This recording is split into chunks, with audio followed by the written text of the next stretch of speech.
A couple of last minute things. We're going to wrap them up. I'm going to move a little bit faster now. Jay Higgins, Cape Coral. How can the U.S. continue to fund the Ukraine war? Can't Congress stop this unabated and untracked money? How much is unaccounted for? So this is a great question, Jay.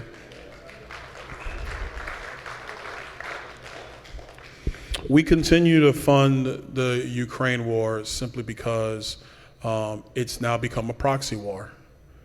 And that's why it's being funded. Now, a couple things. The United States has agreed to protect Ukrainian sovereignty, and that's not new. That's the 1994 Bucharest Agreement that was signed by Boris Yeltsin, Bill Clinton. I keep forgetting who was Prime Minister of England at the time. And actually the president of Ukraine at the time. And the purpose of that agreement was, and this was after the fall of the Soviet Union, Ukraine had nuclear weapons because it was part of the USSR. So the agreement is that Ukraine would give the nukes back to Russia, and in return, us, England, Russia, would protect Ukrainian sovereignty. That is an agreement that we've made as a nation. Now, I don't agree with what's transpired, but I do think that if the United States says we're going to do something, we should do it. I do agree with that. We have spent, all told, about $100 billion on the efforts in Ukraine.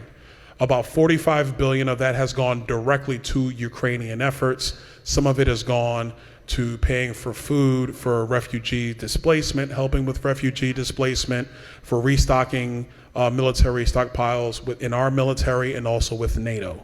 So that's kind of the big buckets of what's occurred. The issue in terms of accounting is the 45 billion or so, or frankly, probably 55 billion when you take in all the refugee programs that has gone over to Ukraine, and nobody has no earthly idea of what was spent on who. The reason why this is a concern is because the United States just got finished spending a lot of money in Afghanistan. And I will tell you, we were funding soldiers that did not exist. That has occurred.